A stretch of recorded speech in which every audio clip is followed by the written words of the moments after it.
नमस्कार दोस्तों, आप सभी का स्वागत है फिर से हमारे YouTube चैनल में। आज भी मैं आपके लिए लेके आई हूँ बाबा नीम करोली महाराज जी की कथाएं, उनकी लीलाएं। तो आज हम बताने जा रहे हैं श्री वृंदावन हनुमान मंदिर एवं आश्रम के बारे में। इसके बारे में हम आज चर्चा करते हैं। रमते जोगी बाबा श्री नीम करोली महाराज जी के दर्शन जिन्होंने चौथे दशक में किए थे, उन्हें तब क्या पता था कि बाबा जी उनके लिए अत्यंत पुनीत स्थली श्री वृंदावन धाम में भी स्वर्ग का निर्माण कर देंगे। इस निर्माण की भूमिका तभी बनी चुकी थी। सरकार जब वर्ष 1944 में प्रथम बार श्री मां ने उनके दर्शन किए थे, तभी उन्हें अपने पास बुलाकर बाबा जी ने धीरे से कहा था कि उनसे तेरे लिए वृंदावन में कुटी बनाऊंगा। तब ना माँ समझी थी और ना ही इसी वाक्य के अर्थ, और उन्होंने शायद इसको कोई महत्व ही नहीं दिया था।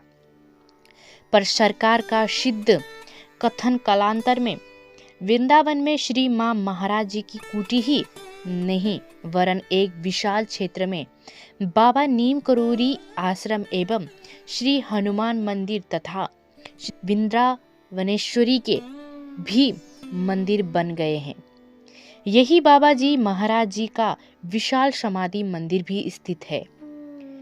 परिक्रमा मार्ग में स्थित उन उबड़ खाबड़ बिहर को जहां केवल करील गोखरू के कांटे भी भरे थे, अपनी चरण रज से बाबा जी महाराज जी ने अंततोगत्वा शुभ भूमि बना ही डाला।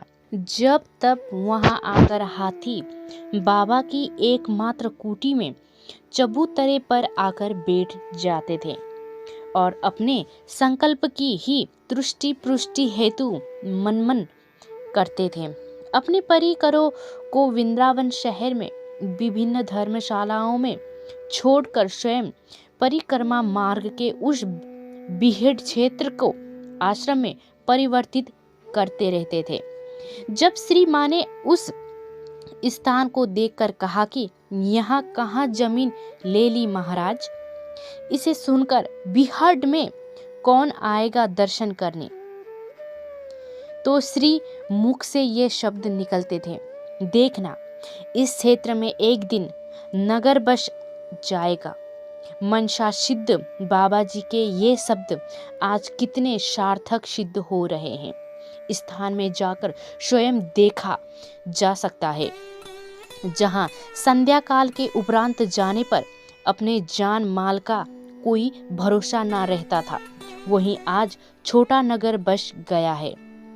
अनेक मंदिर व आश्रम बन गए हैं और अनेकानेक कोठियां एवं भवन आदि बनते जा रहे हैं। चारों ओर कंकरेली पत्थरीली धूल भरी सड़क भी पक्की हो चुकी है, जबकि यहाँ क्षेत्र वृंदावन म्यूनिसिपैलिटी के अधिकार क्षेत्र के बाहर है। ऐसा केवल 20 वर्ष के भीतर ही हो चुका है। अब जो आश्रम नगर के मध्य में आ चुका है। पूर्व में केवल महाराज जी की कुटी बनी थी और फिर धीरे धीरे अन्य भवन भी बन गए हैं। एक लघु हनुमान जी की स्थापना भी हो गई है और फिर श्री जयपुरिया द्वारा हनुमान जी का बहुत बड़ा मंदिर बन गया है। जब इस मंदिर हेतु हनुमान जी की एक परम भव्य मूर्ति आई तो भक्तों ने पाया कि मूर्ति खंडित है और निर्माण लिया है कि खंडित मूर्ति की स्थापना नहीं होगी। तब बाबा जी कानपुर में थे। त्रिकालदर्शी ने जब ये स्थिति अपने दिव्य चक्षुओं से देखी तो रातारात चलकर वृंदावन आ गए।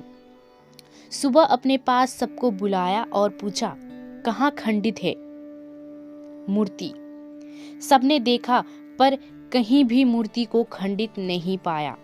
बाबा जी ने पूर्व में ही केवल दृष्टिपात से मूर्ति को पूर्ण कर दिया था। तब इसी मूर्ति की स्थापना हो गई। अति रम्य हनुमान जी की ये मूर्ति पूरे वृंदावन क्षेत्र को अनुपम भेंट है। बाबा जी द्वारा इस विग्रह के पास बैठकर थोड़ी ही देर में ध्यानावस्थित हो उठता है हनुमान भक्त। वर्ष में लाखों लोगों को परिक्रमा मार्ग की इस अनुपम मूर्ति के दर्शन होते हैं तथा हनुमान जी सभी की मनोकामनाएं पूर्ण करते हैं। ये थी बाबा जी की अद्भुत चमत्कारी लीलाएं।